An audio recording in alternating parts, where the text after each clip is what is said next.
Hi, I'm Don Van Meter, a resident of rural Delaware County. Many of you may have already formed an opinion about the White River Watershed Project based on what you've heard from others. This presentation is designed to communicate with you directly about the purpose of the project and its accomplishments. For the next 20 minutes, your job is to keep an open mind, and my job is to give you first-hand information so that you can form your own opinion based on the facts and not just what you may have heard from other people. Just like you, when I first heard about this project, I was a little skeptical about it overall, and even more skeptical about how this could possibly relate to me. Sure, I knew that water was important, but I thought water pollution was really a city problem, not something folks living out in the country had to be concerned with. I knew that John Craddock and the Muncie Sanitary District had done a lot over the past 30 years to clean up Muncie's water, and if they had already taken care of the city problem, then what else could there be to talk about? So the way I looked at it was the only people who needed to worry about whether their cup was half empty or half full were the folks in town. If the Muncie Sanitary District kept up the good work, even these folks didn't need to worry. I was wrong.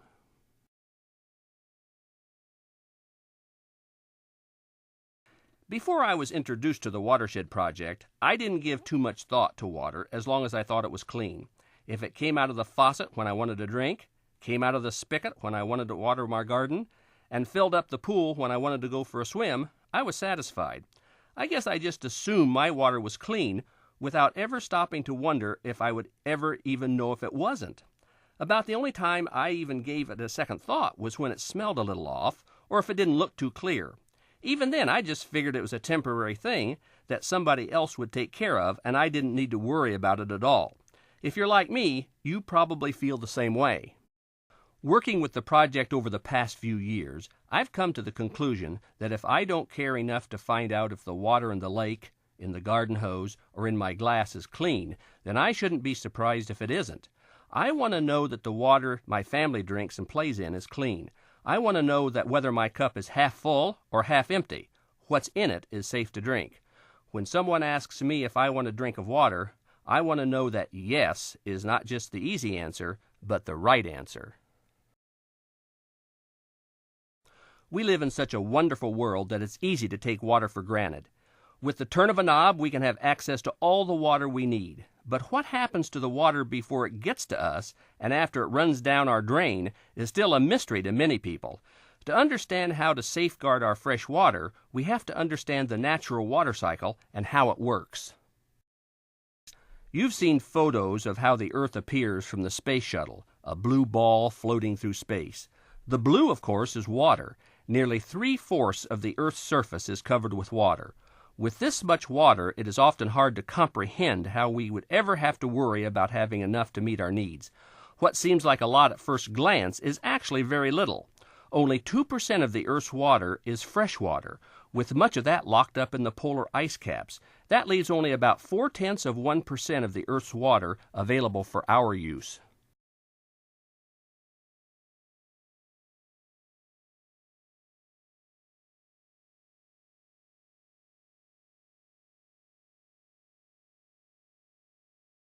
The water cycle begins with rain falling onto the earth. Some of it is absorbed into the ground, and some of it runs off into lakes and streams. The cycle is completed as surface water evaporates back into the atmosphere, once again planting the seed for rain and restarting the cycle. The land that the rain falls on is not flat. It is covered with ridges and valleys that catch the water and drain the land.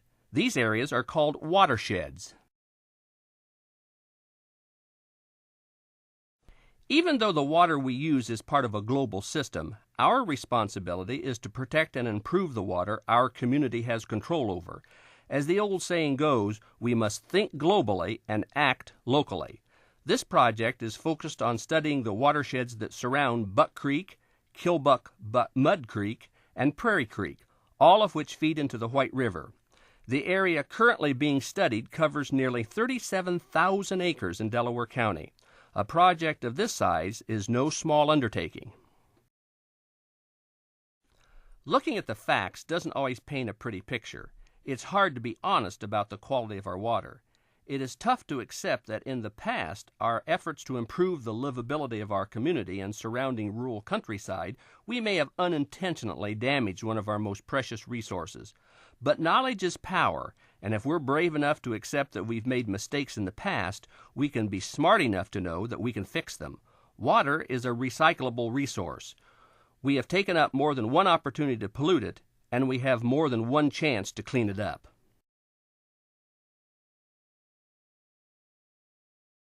This project was started by a group of local people who believed that clean water was worth working for. I, too, believe clean water is important. I'm one of those people.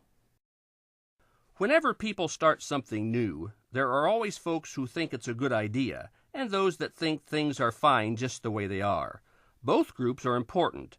The believers have the drive and determination to figure out a solution, and the skeptics have the responsibility to demand proof that there is a problem and proof that the solution proposed will fix it. The back and forth between the two groups represents the dance of progress. Positive or negative, no matter how you look at it, if you're willing to look at it at all, you're an important part of the process. Muncie has long had a reputation as a leader in water quality protection and improvement, a reputation earned mostly by people whose job it was to protect water quality. In 2001, the White River Watershed Project ushered in a new approach to addressing ongoing water quality problems. Instead of relying exclusively on government regulatory agencies to make us fix our water quality problems, the Watershed Project harnessed the collective power of volunteers and community-based organizations to address water quality issues in a different way. Our motto, working together for clean water. Our attitude, we can make a difference. And our method, don't wait for others to do for you what you can do for yourself.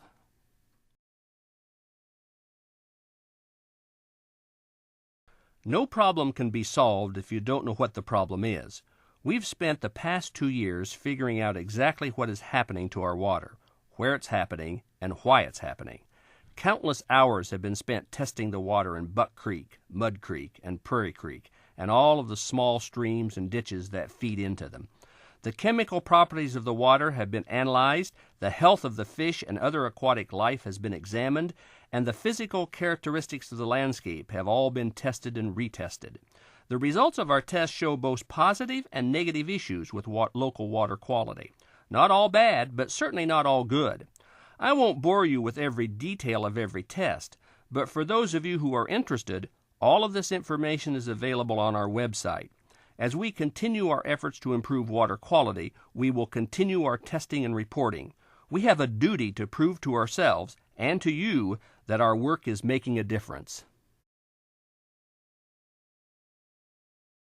I truly believe that if you fail to plan, you plan to fail. I don't know about you, but that's held true in my life for everything from planning to have a family to planning for retirement. I have been most successful when I've made a plan and stuck to it. Everyone involved in this project knew from the beginning that our ability to improve water quality would depend upon our ability to develop a plan to do it. After nearly 3 years of hard work, our plan is finished, and the real work is just beginning. The to-do list includes construction projects as well as educational outreach and continued monitoring. We have already had great success working with local landowners to install buffer strips along ditches and streams to help absorb pollution and soil carried by rainwater runoff. We plan to continue our work by working with more landowners to construct measures designed to stabilize stream banks, clean stormwater runoff, and improve the livability of the stream for people, fish, and other critters. More work, more monitoring, and more education.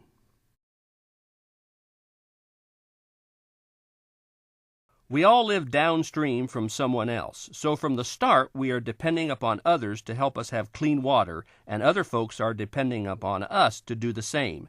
Keeping water clean requires everyone to work together. We have to be partners to make progress. The idea that we can ever reach our goal without working together has been proven wrong time and again.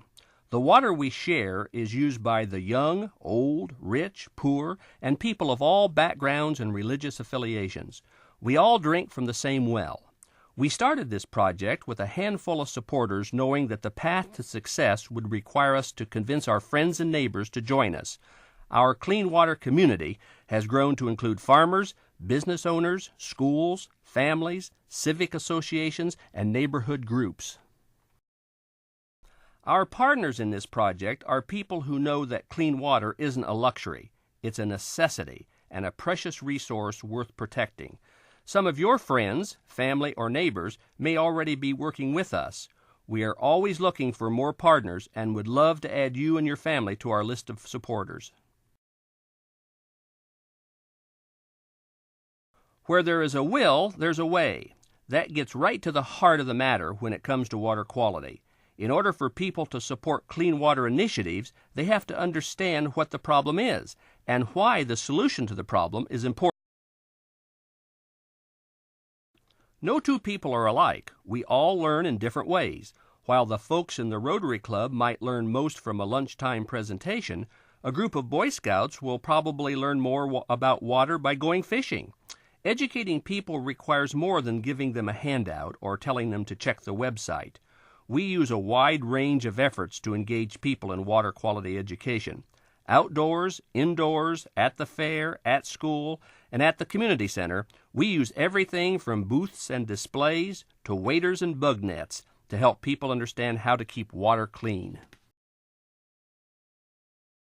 Learning and fun are not mutually exclusive. In fact, sometimes it is when you are having the most fun that you're learning the most in a way that will stick with you. Creativity is the spark of ingenuity. Sometimes I wonder how something as valuable as water could cost so little. I also wonder if we had to pay more for the water we use daily, if people would place a higher value on it and demand greater quality protection and standards. I don't want to pay more for my water, but I want to do what I can so that I know that my water is clean now and will be clean for my children and grandchildren. If we all do a little, we can accomplish a lot. Just think, if 1,000 people did one simple act to protect water, it would have the same, if not greater, impact than if 10 people did 100 acts.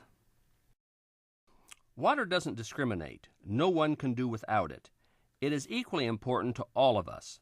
By the same token, there are little things each of us can do that add up to a big difference in the quality of water we have available to us. Simple acts like not dumping oil down a storm drain, or taking leftover paint or solvents to a tox-away day instead of dumping it in the yard, can make a huge difference. Choosing to use chemicals on the lawn sparingly, if at all, protecting wetlands because of their ability to clean and store water instead of filling them in, or putting up a fence to keep cows and other livestock out of the stream are other ways to protect water. Every little bit helps. All I am asking of you today is that you stop and think about how difficult would it be for you to start thinking about water in a different way, to stop taking it for granted and start taking action in your own way to protect it. You don't have to join a club. You don't have to subscribe. You don't even have to get permission. You just have to do your part. That can be as simple as telling a friend.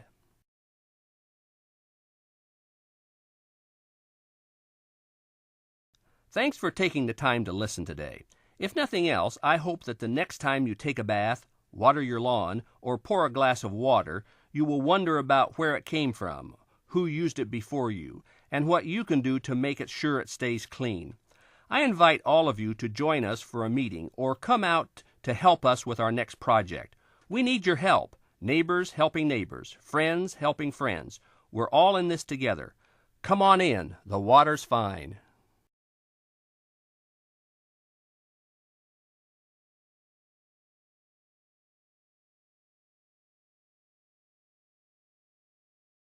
How do you like your water? Your water? I like mine clean. Let's drink to that.